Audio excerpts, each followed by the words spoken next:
To another edition of Chattin with Jeanine. I'm your host, State Representative Jeanine Notter. St. Patrick's Day has come and gone, but the wearing of the green remains because the guest remains from the week of St. Patrick's Day, and he's Irish. So please welcome back to the show, State Representative, I know you, James Spillane. Welcome. Well, thank you. Well, we were talking about Tom Selleck, so I had Tom, and I'm like, oh, he's not even isn't Tom. Welcome back. Thanks for coming back to Merrimack. No problem. We're casual. It's a casual Monday. It is casual. Right. Yeah. Nice rainy day and wearing business clothes all the time. You know. Yep. So last time you were on the show, I actually watched it. I don't usually watch my show, but I did watch it because you posted it on YouTube, and you did a very good job talking about your bill, the suppressor bill. So at the time that we taped the show, it had passed the House, and had it passed the Senate at that point? I believe we were just out of committee from the Senate. Committee, but it has so 4-0. Still had to go to the full Senate. And then what was the outcome? The outcome from the Senate was actually 23-0. Awesome. So good job. We passed the Senate quite well. We just have to go to a short conference vote now in the House to basically agree with the Senate's changes, because there was a whole bunch of the bill. The bill was 2 pages long, and the actual part that did anything legislatively was only the first paragraph and the last paragraph, and everything in between was a whole bunch of facts about suppressors and things like suppressors are not truly silencers. This is the decibel level and all of that stuff. I personally have never seen that in a bill before, backup facts.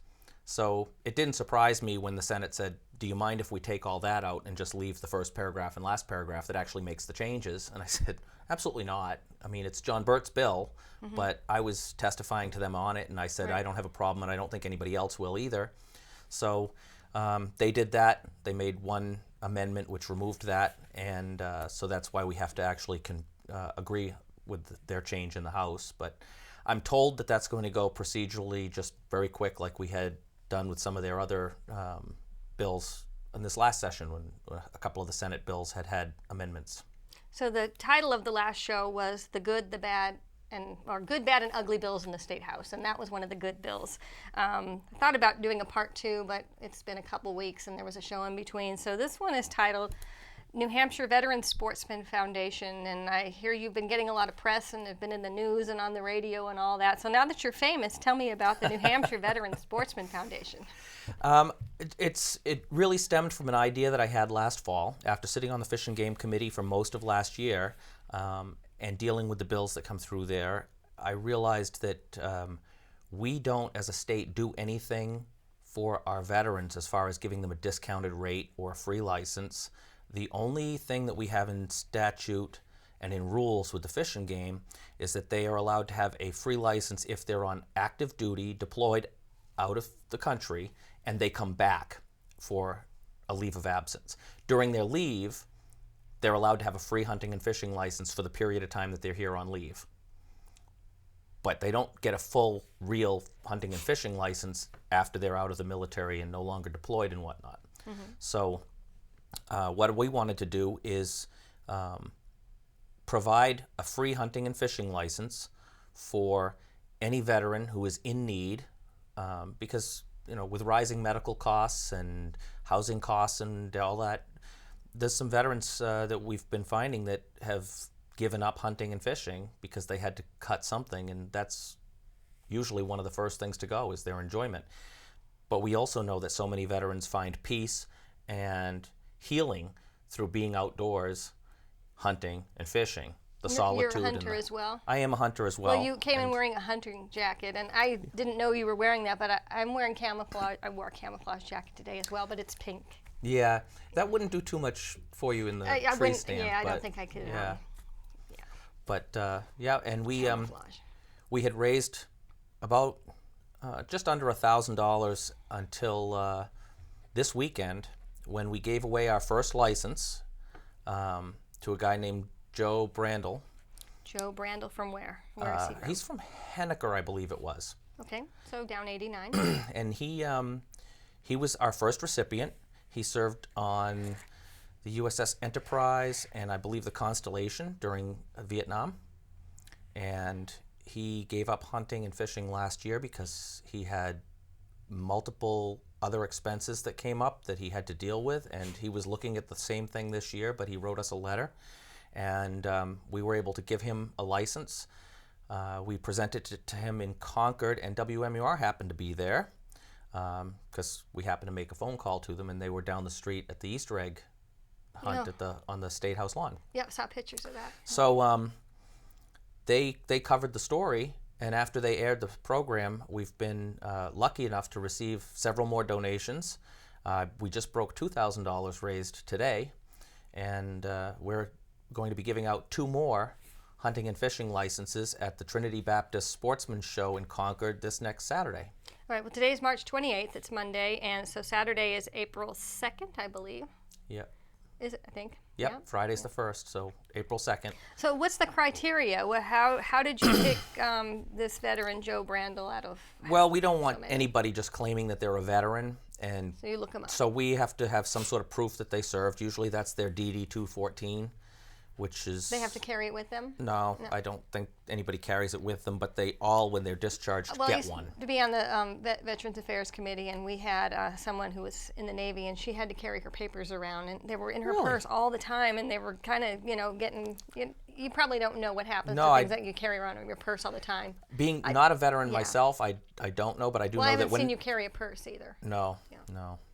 If I did, I'd carry a sporran, because, being Celtic, I could get away with a kilt and a sporran. Ah, okay. All right. New word. The word of the day. That's the word of the day. That's the little man purse that hangs in the front. That's what we call it, a man purse. But yeah, he had to just prove, and anybody who wants a license just has to write in with an explanation of why they need our help, and provide us some proof that we can do some rudimentary research to make sure they're indeed truly a veteran, and then we bring it to a vote of our board members, and that's that. So I didn't actually see the news story. So what was his reaction? How did you contact him to tell him that he won? We emailed him and had him meet us there, and the interesting thing is I didn't notice it at the time when we were talking to him, but several of the people who watched the segment said he was extremely emotional, and boy, it looked like he was almost ready to cry. And, I'm real happy to have been able to make a difference in his life. Mm-hmm. I was reflecting on it, and there's a lot of things that had to come together for this to even happen. If I hadn't run and gotten elected, if I hadn't been appointed to the Fish and Game Committee, yeah. If I hadn't had the idea to start this foundation last fall and actually gone through with it and contacted the Secretary of State and filled out all the paperwork and got things running, this man might not be hunting and fishing this year. Are you the only state representative on this committee? Actually, in order to form a nonprofit in New Hampshire, I had to have 5 board members when I filled out all the paperwork. So I enlisted the aid of Leon Rideout. Okay, he's running for Senate in Ross County. Who's, running for Senate. He's on this Veterans Affairs Committee as well. Yep. He was. I enlisted the aid of Joe Duarte, who is from Candia. He serves in my district. And those are the only 2 state reps. The other 2 people serving on the board are Alex Cody, who is a member of the Quality Deer Management Association board with me here in New Hampshire. That's an organization, a nonprofit that does a lot of conservation work and promotes food plots and healthy deer management. And the other guy is another member of the QDMA board. He is Dave Matthews, not the Dave Matthews. I was going to say, wait, know. doesn't he sing? Doesn't he sing Yeah, that? not the Dave Matthews, though he gets that joke quite a lot, and he's from Vermont, actually. So we have a member for our board that actually lives in Vermont. They're upside down over there. They are. Mm-hmm. It's like Australia and us. But we're taller. I hadn't noticed that. Yeah. Dave's pretty tall, Yeah. but he does live right on the border, too. All right, that's awesome. Well, that's just awesome what you did. It with gives the veterans, everybody yeah. a good feeling.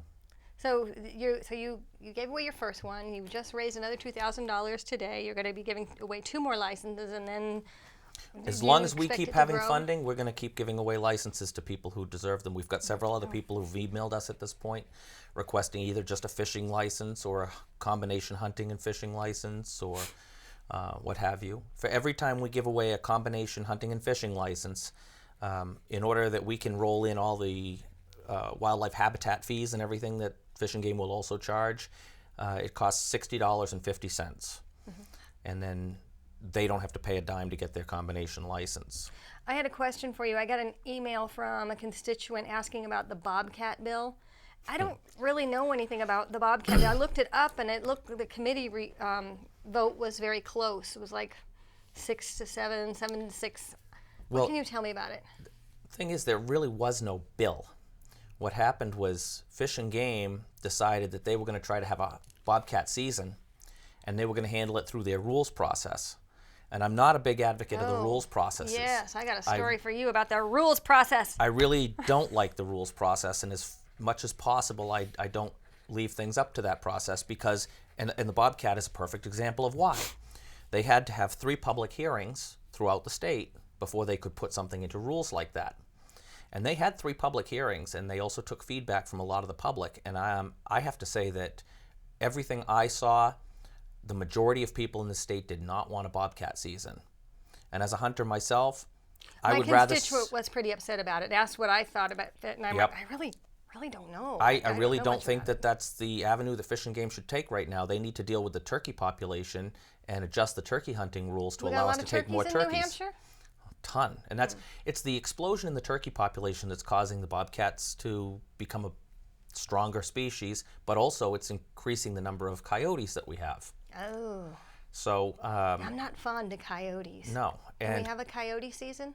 we haven't our coyote season never closes. What we have is a period of time after deer hunting ends and the beginning of the next year. So it starts around December 15th and goes through March, that you're allowed to do night hunting of coyotes. And the rest of the year, it's night hunting is banned, especially during the deer season, because they don't want people going out at night with spotlights and poaching deer. But there's no closed season on coyotes. You can shoot them whenever you can see them in the daytime, and then you can hunt them at night during that particular period of time. But it's very hard to hunt coyotes. They're very Well, sneaky. you did. You got a coyote. I've I shot saw I've pictures shot on 2.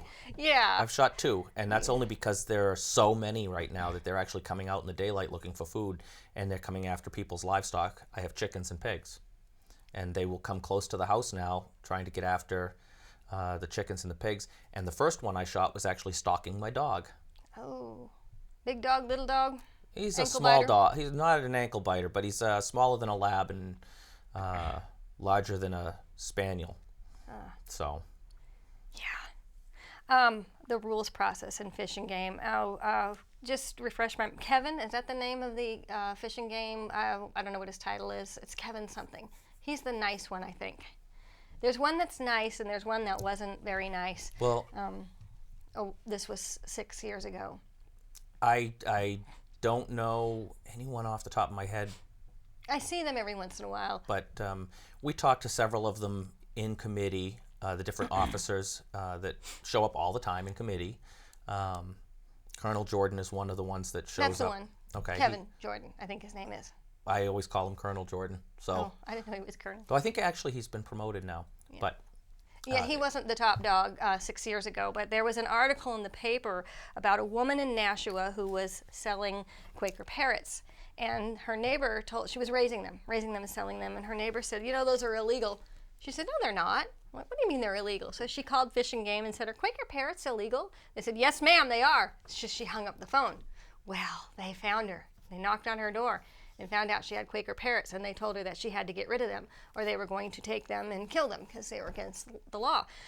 Well, Quaker parrots have been sold in New Hampshire for 20 years, 26 now. No one knew that they were illegal. Well, at the time it was only 20 years. And there's never, in 100 years, the Audubon Society has never seen these birds in the wild. They're just pets. You know, they're sold in pet stores. So I was a freshman legislator, and my friend Lynette Peterson, I think you know her, she was helping me, and then Bob LaRue, New Hampshire state rep, who was Fish and Game, but he wasn't in office at the time. But he was helping too. We were all looking and trying to find when this bill passed where made these birds illegal. There was never a bill. I went back year after year. Do you know how long it takes to go through the list of all these bills that have passed? And there was nothing. And that's what I found out. It was a rule because there was a wild Quaker population in Connecticut. And these birds, they live in communities. So they were building a nest on the power lines so they wouldn't freeze to death. And it started a fire. So Fish and Game in Connecticut just banned them, outright banned the birds, and they told New Hampshire to do the same. You don't want these birds. Well, they live in a community, and somebody from the Quaker Parrot Society in Vermont, upside down over there, came over to New Hampshire and testified and taught us how these birds live. There are some that take care of the babies, some gather the food, some build the nest, that they all have a job and they work together. One Quaker parrot gets loose out of the house. What's it going to do? It's going to get eaten by a hawk before it can find other birds that have also gotten out of their cages and form a community to survive. So I had the bill to make them legal, and the committee, Gary Hopper, Representative Gary Hopper at the time was the chairman. He thought they put in an amendment to just grandfather the birds, and I actually happened to have one. And if anyone asked, I just said, "Oh no, she's a Mennonite." Oscar's a Mennonite. And someone else said, I had another story too. They asked, is Oscar a Quaker? Well, I always assumed she was Catholic. You know, lives at my house. But anyway, we were able to overturn that amendment and just reverse the ban. So, yeah. And that's the problem. When they go through rules with everything, and Fish and Game always prefers to go through rules, then you're really limited to what you can do as a legislator. And I got a lot of emails too saying, stop them from putting a bobcat season in. And I said, well, unless I put a bill in that makes it illegal to have a bobcat season, I can't control what they do in rules. Once they have their 3 public hearings, the director can decide, now we're going to institute the rules. Then it goes to JLCAR, the Joint Legislative Committee, and they vote on it. Well, even JLCAR is limited, because all they can do is send the rule back. They can't just deny it. They can send it back for reworking, and they could continue to keep sending it back for reworking so that it never got implemented. But that is the process that we were trying to explain to people now for the bobcat. The season it makes no sense economically for Fish and Game either, because they're only going to charge $100 for a bobcat permit, and it will cost them far more than that. My estimate, probably between $500 and $1,000 per bobcat killed, to put the season in place and monitor it with the wardens and everything, because the conservation officers have to actually inspect each bobcat that's killed and all that. So there's no way that they can actually make money on this. If they have this bobcat season and they charge $100 per bobcat permit, they're going to lose money on it, and it's something that people don't want. But Fish and Game wanted it, and I can't understand why they want it, except maybe to be able to say, see, we now have a bobcat season in New Hampshire. Well, what was that vote that I looked up? There was, and I'm not familiar because I was not present when they were discussing it. I was there the day the committee session before, when they were talking about trying to attach an amendment to one of the other bills, because we were past the time when we could put in a new bill. Mm-hmm. So we didn't have any bills that we could, or any time that we could present a new bill. All we could do is take an amendment and attach it to a germane bill that we happen to have in committee still. And we still had 2 bills in committee. One was on banning shark fins, which I've got emails about that one too. Yeah, there was a lot, but explain that one, because I asked you about that, because I'm like, that's what a complicated is the deal one with the shark fin? All right, what they're trying to ban is the process of finning a shark, which is when somebody goes out and cuts the fins off and throws the shark back in the water without any fins, because all they want is the fins. Yeah. We haven't had that situation in New Hampshire. We don't have the species of shark in our waters that they would do that to, and Fish and Game has pointed out to us already that taking a shark or taking parts of a shark from the ocean and bringing it ashore is already illegal. Bringing the whole shark in is fine. But if the way the bill was worded, if you pass it and prevent somebody from being in possession of shark fins, then when that shark gets brought back, instead of using the whole shark for food, they have to cut the fins off and throw them away because they can't be in possession of them. And right now, we allow them to take the whole shark. They can't bring back just the fins. That's already illegal. Okay. So there's really no reason for New Hampshire to have this law. They were trying to do it because they said, well, Massachusetts banned it because they were bringing it into the Chinese restaurants down there. And Yum, yum. now, since Massachusetts has banned it and they can't bring shark fins in anywhere on the seacoast in Mass, they're going to come to New Hampshire and they're going to try to sneak them through New Hampshire. Oh. And Fish and Game told us, no, they're not, because Who put in that we've bill? got a very short shoreline. I don't know. I don't know. But we had that bill, and we had another one that would have put term limits on the people who serve on the Fish and Game Commission. Nothing wrong with term limits for any. No, in fact, that may be something we revisit again next year and include the director of Fish and Game under the term limits as well. Because the Fish and Game director, I don't know if you know, but he's appointed by the governor No, and the I didn't council. know that. So he's not an elected position, and so if we put term limits in, we would want to make sure that they did not coincide with the governor's elections. Yeah, you said Colonel Jordan. He was Major Jordan 6 years ago. Okay. Now I remember him. That's what he did have that. That's why I didn't know they had titles. Why do they have titles? They're not military. It's the same as state police. They get titles in the state police too. Oh, yeah, okay. Yeah, that makes sense. One more thing about the parrots, because when Gary Hopper got up, you know how Gary Hopper, he's been on Merrimack TV before, but he was on somebody else's show, but he's got a very interesting sense of humor where he's very straight-faced, and he doesn't laugh, he doesn't crack, he just says what he wants to say, and everyone's dying. Well, he's saying, if the parrots were illegal, then they would have to send people in to get these birds, and they would be parrot troopers. And then later on, somebody showed a picture of a green Glock and said, this is standard issue for the parrot troopers. So I don't know if you heard a couple sessions ago, Gary was talking, and I'm like, parrot troopers, that's what that was all about. Because those of us who were there 6 years ago are still laughing about the parrot bill. And every Quaker joke you can imagine, parrot pot pie and everything, I heard it all. Now I have a little history on that. Now you know, and when we talk about the parrots, that's what it's all about. Do you have any other interesting bills? No, Gun-wise or hunter-wise? We just barely, by 3 votes, lost the bill I put forward to to clarify the law on open carry. I don't know how many people know, but when you're open carrying, i.e. constitutional carry? Constitutional carry is carrying your gun concealed or open. Right. As long as you have ability to own one, you're allowed to carry it. No permit required. Currently, the way that New Hampshire is run, and the way it's always been run for the last, I don't know how many years, you need a permit to carry a concealed handgun, but you don't need a permit to carry it openly on your hip or wherever you want to openly carry it. Right. However, they left in a clause in that same bit of statute that says that you can't have it loaded in your vehicle.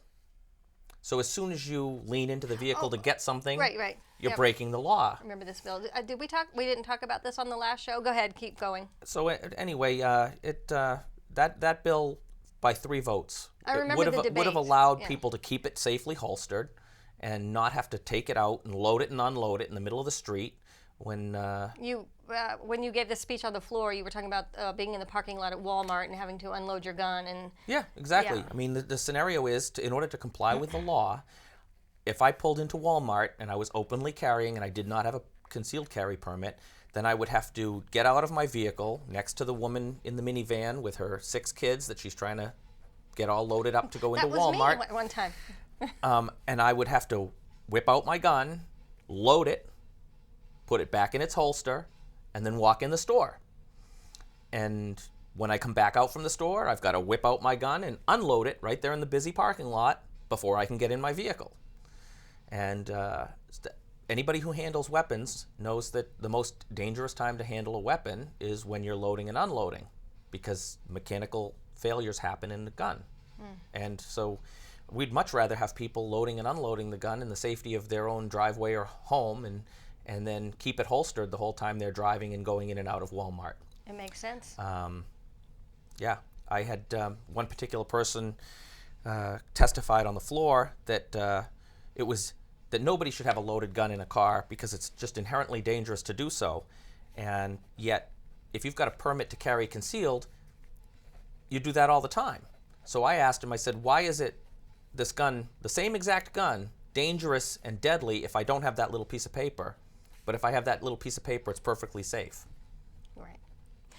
Thank you, James. And Representative Spillane, I have a plug because I have another hat that I wear. I'm the president of the New Hampshire Federation of Republican Women. And every year, the Republican women have a lilac luncheon. Fergus Cullen, who used to be head of the party, the Republican Party in New Hampshire, he writes a column sometimes for the Union Leader. And he's recently written a book called Granite Status. I think that's what it's called. It's about the primary. I probably have the name wrong. Anyway, he wrote a book about the New Hampshire primary, and in the book there are several references to the lilac luncheon. So it is a big deal. It's an annual event. And this year, save the date, it's going to be Monday, May 23rd at the Holiday Inn in Concord. It's over by the State House. My email address is Chattin with Jeanine, so it's the title of my show, all run together. There's no G, it's very informal. chattinwithjeanine@yahoo.com.